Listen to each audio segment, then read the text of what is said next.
All right, so we are live. All right, I I want to start today with something honest, which is sexual and reproductive health.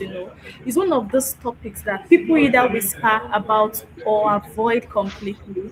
In our homes, in our churches, in our communities, it is treated like a topic that should stay behind closed doors. And because of that silence, so many people are walking around with questions they are too embarrassed to ask, conditions they are too ashamed to address, and decisions they are making without the right information. So today we are opening that door wide open and we're going to talk about it, the way it deserves to be talked about, like the health topic is. Because reproductive health is not a shameful topic, it is a human topic, and every single person watching this has a body that deserves proper care and proper knowledge. Welcome, welcome. Happy Thursday, and I'm so glad you chose to be here today. I want you to drop a hello in the comments right now. Tell me where you're watching from, and tell me if this was sexual and reproductive health ever discussed openly in your home growing up. I want you to type yes or no because I want to know what we are working with today. My name is Loretta Ngwebe Sibyl, and this is the Safe Delivery Project, part of the Do Take Action family. So every Thursday at 3 p.m., we show up here to talk about real health, the kind that actually affects your life every single day, and today is no different. I have two wonderful guests with me today, and I cannot wait for you to hear from both of them. So I'm going to bring them in. All right. Firstly, I have Miss Chire Blessing. She's a registered nurse from Benue State, Nigeria, currently serving as a staff nurse at Reference Hospital Lagos. She has gained valuable experience working in the male surgical ward, pediatrics ward, and psychiatric ward, where she has provided quality patient-centered care to diverse populations, and she's passionate about improving health outcomes. Ms. Chire is committed to delivering compassionate health care services and promoting patient well-being. She possesses strong clinical communication and teamwork skills, and is dedicated to continuous learning and professional development. And our goal is to contribute meaningfully to healthcare systems and community health advancement. It's so good to have you here, ma'am. And also joining us today, we have Mr. Amechi Emeka. He is a dedicated professional and graduate of Imo State University, Nigeria. He currently works with Olanda Management, where he serves as a store manager, overseeing inventory control, stock management, and daily operational activities. With a strong commitment to efficiency, accountability, and organizational excellence, it plays a key role in ensuring smooth store operations and customer satisfaction. Mr. Hamiechi possesses strong leadership, communication, and problem-solving skills, enabling him to effectively coordinate teams and manage resources. He's a passionate is passionate about continuous professional growth and is committed to contributing to organizational success through diligence and innovation. Thank you so much, Mr. Emeka, for joining us today. Yeah, thank you so much, Uh, Loretta. Okay, so before I go to my guest, I want to make sure everyone watching is on the same page, about what we are actually talking about today because sexual and reproductive health covers a lot, and I want to break it down simply. Sexual and reproductive health is about your body, specifically the parts of your body involved in reproduction, intimacy, and sexual function. It covers things like menstrual health, pregnancy, contraception, sexually transmitted infections, fertility, sexual rights, and overall well being in this area of life. It is not just about sex, it is about understanding your body, knowing how to take care of it, knowing when something is wrong, and feeling confident enough to seek help.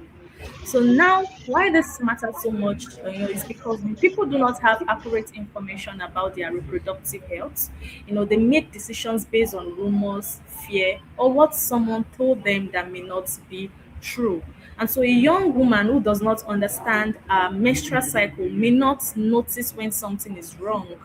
A man who does not know how about sexually transmitted infections may unknowingly put himself and others at risk. And so a couple who does not know about family planning options may end up in a situation they were not prepared for. And so information is protection, and today we are giving that protection freely, no shame, no judgment, just honest conversation. And I also want to say something clearly before we go further. This section is for everyone, women and men, young and older, married and single, whatever your background or belief, you have a body and your body deserves care.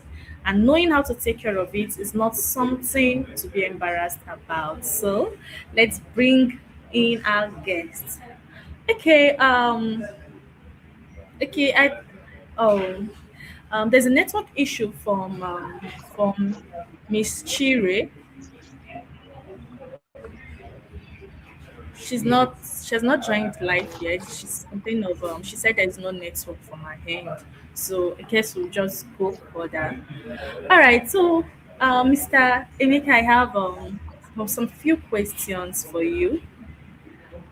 Are you there? Okay. All right. So Yeah, I'm firstly, here with my you. okay. Firstly, my number one question goes like this. I want to start with one question. From both of you, but since she's not here, I think you just be the one to answer the question alone. So, in your opinion, why do you think sexual and reproductive health is still such a difficult topic for many Nigerians to talk about openly? And what do you think it would, what do you think it would take to change that? Should I repeat the question? I understand. Why is it Okay. difficult for Nigerians, right? Yes. Like, Okay. you know, why is it a difficult topic for many Nigerians to talk about, sexual reproductive health openly? And why do you think it would take to change that? Like, what do you think? It is difficult for many Nigerians because so many of them do not have family planning and contraception. You understand? Okay. Yeah. If so many of them have access to safe, effective method of plan when and how to reproduce, so many of them, we know what what sexual and productive health means, because most times in Nigeria that we live, most people do not go to the hospital. Most people do not have experience about sexual and productive health. Most of them Okay. uses. Are you there? You Yes, there? I can hear. Most of them Yeah. uses sex like they use sex life anyhow. Most of them don't have the experience. You know, sexual and reproductive health, it ensure individual to earn safe and satisfying sex life, the freedom to decide if and how to have children, and access to service like contraception and maternal care and STI prevention. You know, Yes. all those things are really important. All those things are really important for me. I would say family planning is very important. Yes. Yes. Yes. I hope you're getting me. So Yes, I can hear you.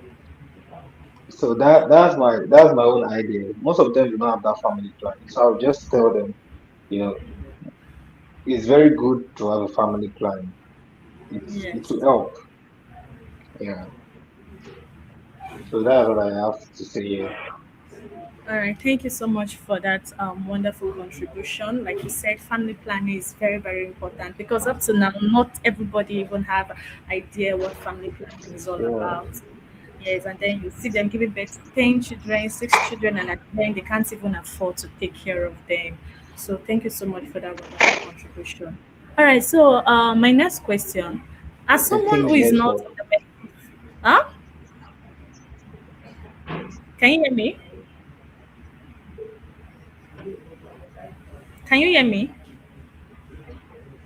Yeah, the network is kind of breaking. Okay, well, I can hear you. Okay, so my next question. Okay, so as someone who is not in the medical field, when you hear the phrase sexual reproductive health, like what honestly comes to your mind first? And do you think men in Nigeria take their own reproductive health seriously enough?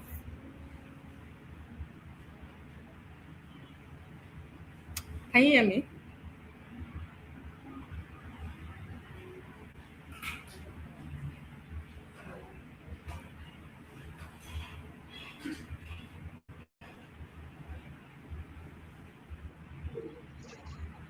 Okay, can you hear me I now? think that's the network. The network went down. Yeah, I can hear Sorry you. about that. Okay, I said my next question. As someone who is not in the medical field, when you hear the phrase sexual reproductive health, what honestly comes to your mind first? And do you think men in Nigeria take their own reproductive health seriously enough? No, so many of them don't take it very serious. Okay, why so? Because most of them, they enjoy the access of having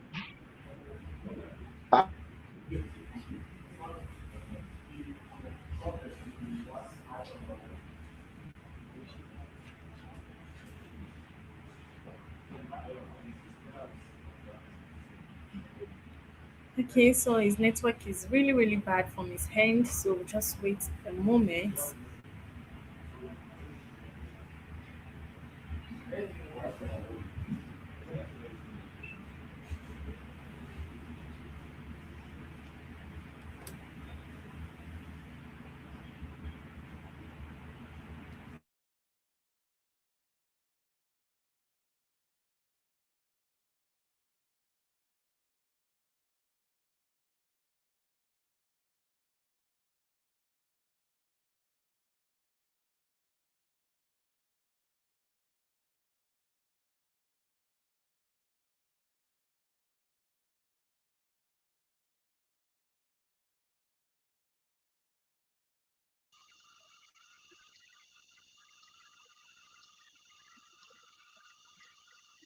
Can you hear me now? yeah, I can hear you.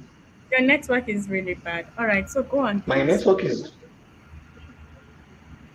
yeah, like in maternal and parental health, you know, most times when you don't know about all these things, you use it anyhow and it bring like care safe childbirth, all those things, services and postnatal support to ensure healthy pregnancy. All those things are part of it. You understand? Mm. So if you don't have all those ideas, it's I think it's going to break you out. It's going to break you out of all those things I just said. Like here, safe childbirth. You understand? So you need to have ideas because all those unwanted pregnancy, this, that, all those things, that's a form of it. I hope you're getting me. Oh, my network is Yes. okay. Yeah. Okay. Okay. I think what Mr. Maker just described is the reality for most Nigerian men. Reproductive health feels like it is women's business, but your fertility, your sexual health, your prostrate, your hormone health, all of that belongs to you, and ignoring it does not make it go away. So, in your workplace, like among your colleagues and the people around you, how openly do men talk about things like sexual health, fertility, or even just going for a checkup? And what do you think stops them from being more open? Yeah. Okay.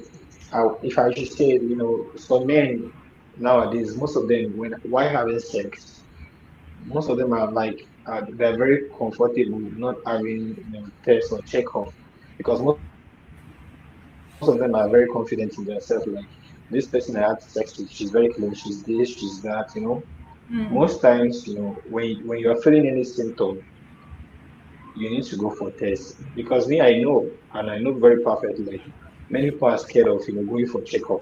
Because once they're having that symptom, they might be scared, like, because they hear about HIV, they hear about this, they hear about that. So, it's not difficult to go to for checkup. For me, I would tell you to go for checkup. If anything that is wrong with you, you should try to prevent it than allowing it to, killing you inside. So it is a very good idea for you to go for checkup.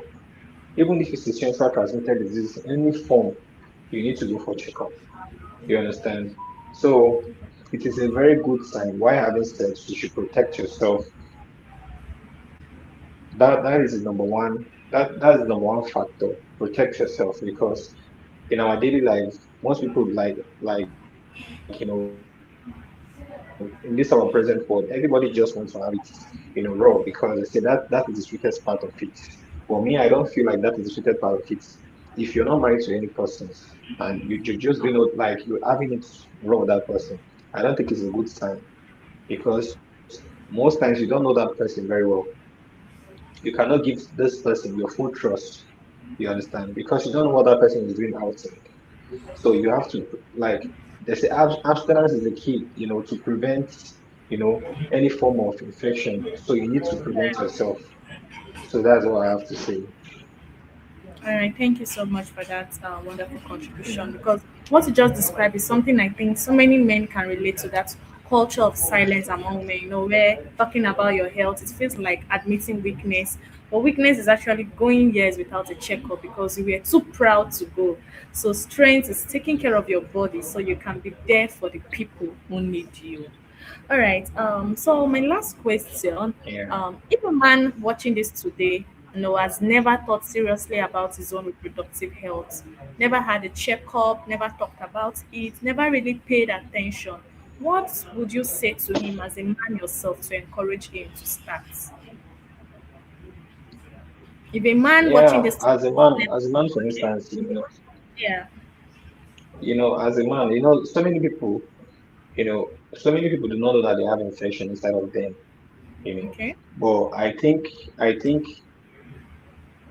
we as a man, if we have sex just like today now, it shows immediately when you are like when you're infected, it shows immediately. But for the ladies, it does not show immediately. If yeah, you're a lady and you are infected, it's been hidden inside of you, but men, it comes out easily. So if you're not having any signs as a man, so I don't think it is a compulsory for you to go for checkup. Or if you're having any flu, like sign of fever, sign of sore throats, etc., etc., or you're having sign of vomiting, I think it is a very good sign for you to go for checkup as a man. That is a sign of infection. You understand? Some people think like okay, when you're like when you're feeling like vomiting, you're having sore throat. Every time that symptom is a sign of malaria or sign of typhoid. I don't think it is a sign of typhoid or malaria. There are other forms, of infections. So I think it is a very good um, purpose for you to go for checkup, so you know what is happening to you, in your daily life. So your daily life matter more. Your health is life. They say health is life. So yes. it is a very good it is a very good purpose for you to do the right thing at the right time. So that's all I have to say. Okay, thank you so much. Yeah. Thank you so much. All right, so I think this is one of the most powerful things, about having Mr. Emeka on this panel today because sometimes a message lands differently when it comes from someone who is working the same path as you, not a doctor. No, it's not a doctor, it's not a health professional, but just someone who gets it and what he just said is real. Your health is worth the conversation. So, before we go into our close, Mr. Mika, is there anything you would like to say? Any contribution? Anything you would like to say to the audience, to those watching you right now? Yeah, yeah. For what I have to say to my fellow men, anything you are doing outside the world, you know, prevent yourself. Okay. Prevent yourself. prevent yourself from sexual intercourse. Nowadays there are so many ladies that have been infected, because most people nowadays they just want to enjoy sex, which all means, having it raw, and that's the only way of enjoying sex. But me, if my advice to every man outside there, I'm going to tell you to protect yourself, because like within time you start telling yourself, Adaino is not the best answer. You have to protect yourself, keep yourself clean, because tomorrow is promising. You don't know how your tomorrow might be. Don't allow sickness to ruin your future. Don't allow infection to destroy your career, because so many people have big dreams, and they fall through several infection because of women, and they are regretting it to today. So don't allow anybody to destroy your life. So protect yourself, protect your image, do things right. You know, make your life a promising life. Give yourself a promising life. We don't have two lives. We just have only one. So anything you are doing, keep yourself clean. I know we all make mistakes, but we all have to learn from our mistakes. If you have been infected once, you know what to do. Don't go back to what breaks you from your past, and then you began you start like, well, you know that this thing has already happened. You want to go back to that life again. My best advice to every man out there: prevent yourself. Take good care of your health. Your health is your life. So Yeah. that's all I can tell you here. Thank you very much, Loretta, Okay. for having me. Yeah. Thank you so much, Mr. Emeka. So I want to bring the audience in. What is one question about sexual or reproductive health that you have always wanted to ask but never felt comfortable asking? I want you to drop your answer in the comments, not judgments here. This is a safe space. And for the men watching today, has this conversation changed how you think about your own reproductive health, even slightly? Just type yes or no in the comments. And for the women watching, is there someone in your life, a partner, a brother, a son, that you're going to share this section with after today? Tell me who by dropping in the comments section. So we're coming to the end of our time today, um, and I still want to apologize on behalf of Mrs. Blessing. She's not available due to network from my end. So I want to thank you genuinely, from the bottom of my heart, Mr. Emeka, for being brave enough to represent the everyday man in a conversation that men are rarely invited into, and you've made this section something special. Thank you so much. And to everyone watching, sexual Thank you. reproductive health is not a shameful topic. It's not a dirty topic. It is human topic. And you have a right to understand your own body, to ask questions, to seek care, and to make informed decisions about your health and your future. Do not let silence cost you. Do not let embarrassment delay checkup that could have saved your life. And do not let anyone make you feel that taking care of your reproductive health is something to be ashamed of. Go and get checked, talk to a healthcare provider, have a conversation with your partner, and please pass what you learned today to someone else, because information only protects when it moves. Please, I wanted to like this video if today gave you something, and also leave a comment telling me the one thing that hits you the hardest, and subscribe so you never miss a Thursday, and share this especially with the men in your life, especially with young people, and especially with anyone who grew up in a home where this conversation was never allowed. I will see you next Thursday. Take care of yourself and take care of each other. All right. All right. Bye.